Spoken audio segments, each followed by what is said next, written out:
राधे राधे बंधुओं, बहुत स्वागत है आपका ज्योतिष धर्म चैनल पर। बंधुओं, इस वीडियो में हम आपको बताएंगे मकर राशि और लग्न वालों के लिए दिसंबर माह कैसा रहेगा। साथ ही बताएंगे शुभ दिन और अशुभ दिन और वो खास उपाय जिन्हें करके मकर राशि और लग्न वाले दिसंबर माह में उत्तम फल प्राप्त कर सकते हैं। यदि देखा जाए तो दिसंबर माह में मकर राशि और लग्न वालों के ग्रहों की व्यवस्था इस तरह से होगी। शनि उनके द्वितीय भाव में पूरे महीने संचरण करेंगे।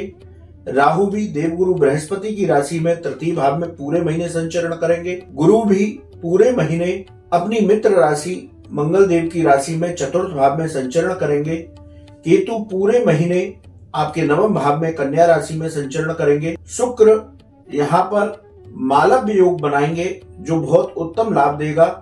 25 दिसंबर तक शुक्र यहीं पर रहेंगे और उसके बाद वृश्चिक राशि में चले जाएंगे। सूर्य और मंगल आपके एकादश भाव में रहेंगे। सूर्य 16 दिसंबर को राशि परिवर्तन करेंगे और आपके द्वादश भाव में जाकर के सूर्य बुधादित्य योग बनाएंगे। बुध यहाँ पर 13 दिसंबर को बकरी हो जाएंगे। तो इस तरह से मकर राशि और लग्न वालों के ग्रहों की व्यवस्था दिसंबर महीने में रहेगी। अब बात करते हैं प्रत्येक भाव के अनुसार इस महीने क्या फल प्राप्त होंगे।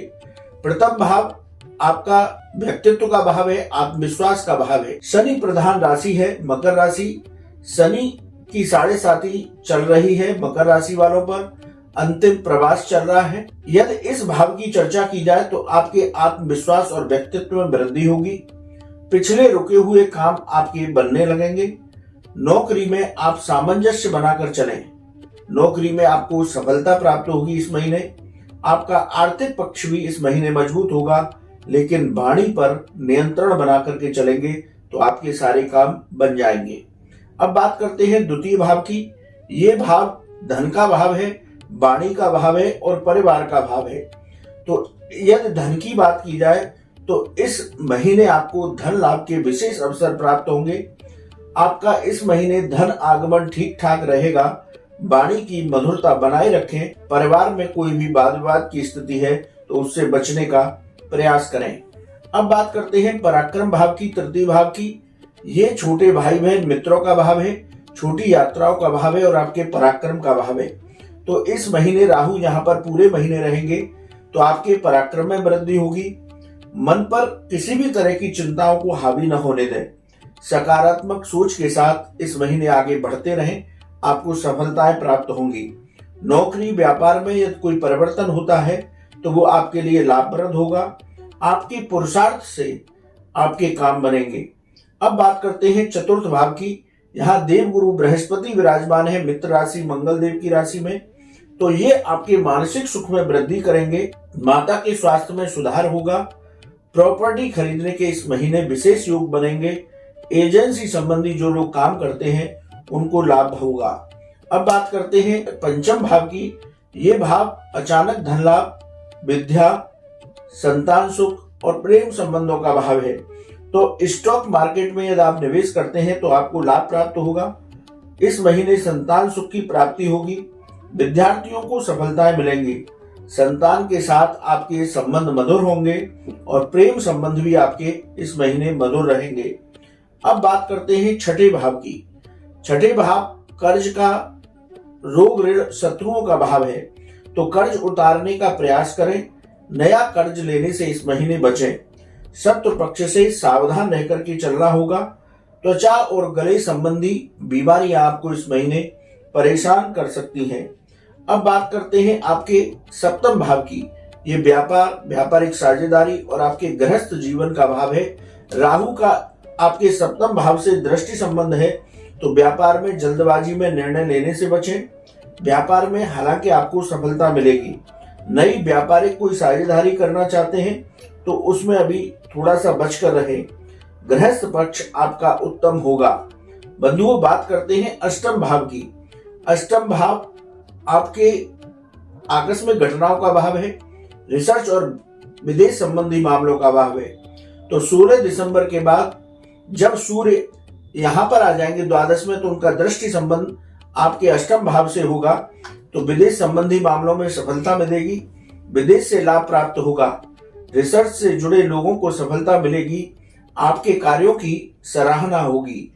तो ये 16 दिसंबर के बाद अष्टम भाव के उत्तम फल आपको प्राप्त होंगे। अब बात करते हैं नवम भाव की। ये नवम भाव आपके भाग्य का भाव है, आपके धार्मिक कार्यों का भाव है और उच्च शिक्षा का भाव है। तो धार्मिक कार्यों में इस महीने आपका मन लगेगा। भाग्य का पूरे महीने आपको सहयोग प्राप्त होगा और जो छात्र उच्च शिक्षा की ओर जाना चाहते हैं या उच्च शिक्षा ले रहे हैं तो उनको सफलताएं मिलेंगी। अब बात करते हैं दसम भाव की। ये आपकी आजीविका का भाव है, पिता का भाव है। तो यहाँ शुक्र मालव्य योग बना रहे हैं। ये दिव्य योग है जिससे बहुत सारे लाभों की प्राप्ति हो सकती है। नौकरी में आपका प्रमोशन हो सकता है, व्यापार में आपको आर्थिक लाभ होगा, एक्सपोर्ट के काम से जुड़े हुए लोगों को विशेष लाभ प्राप्त होगा। जिन लोगों को नौकरी और रोजगार की तलाश है तो मकर राशि और लग्न वाले ऐसे जातकों को दिसंबर माह में नौकरी और रोजगार की प्राप्ति हो जाएगी। अब एकादश भाव की बात करते हैं। यहाँ सूर्य मंगल मिलकर के विक्रम योग का निर्माण कर रहे हैं, तो प्रत्येक क्षेत्र से आपको लाभ प्राप्त होगा। इस महीने आपकी आर्थिक उन्नति अच्छी होगी, नए लोगों से मुलाकात होगी, उनसे भी आपको लाभ प्राप्त होगा। अब बात करते हैं द्वादश भाव की। तो द्वादश भाव की यदि हम चर्चा करें तो यहाँ बुध जो है अपनी शत्रु राशि में है। मानसिक चिंताओं को हावी न होने दें, व्यर्थ के खर्चों से बचें। 16 दिसंबर के बाद जब सूर्य यहाँ पर पहुंचेंगे तो कुछ अनिद्रा जैसी स्थितियां आपके सामने आ सकती हैं। कोर्ट कचहरी के मामलों में आपको सफलता मिलेगी। तो बंधुओं, हमने प्रत्येक भाव के अनुसार मकर राशि और लग्न वालों का दिसंबर माह का राशिफल बताया। अब बात करते हैं आपके शुभ दिनों की। तो इस महीने 1, 2, 8, 10, 11, 12, 15, 18, 21, 24, 27, 29 और 30 तारीख आपके लिए शुभ रहेंगी। इन तारीखों में आप अपने कुछ विशेष कार्य कर सकते हैं। वहीं अशुभ दिनों की चर्चा की जाए तो 4, 5, 13, 14, 22, 23 और 31 ये अशुभ दिन इस महीने रहने वाले हैं आपके। तो इन दिनों में थोड़ा संभल कर रहें। यदि कोई कार्य कर रहे हैं तो सोच विचार कर निर्णय लें, किसी से वाद विवाद न करें, व्यापार में धन का लेन देन संभल कर करें। इस तरह से आप इन दिनों का विशेष रूप से ध्यान रखें। अब बात करते हैं उपाय की। मकर राशि और लग्न वाले क्या उपाय करें? आप हनुमान जी की उपासना करें, हनुमान चालीसा के पाठ करें, शनि देव का तेलाभिषेक करें और गरीबों को खिचड़ी का दान करें। तो दिसंबर माह आपके लिए उत्तम फलदायी होगा। शनि की 7.5 के बावजूद भी आपको इस महीने यदि हम कहें तो धन लाभ के विशेष अवसर प्राप्त होंगे। पूरे महीने मालव्य योग का लाभ भी आपको मिलने वाला है। बंधु, आपको वीडियो कैसा लगा आप कमेंट बॉक्स में लिखें। राधे राधे।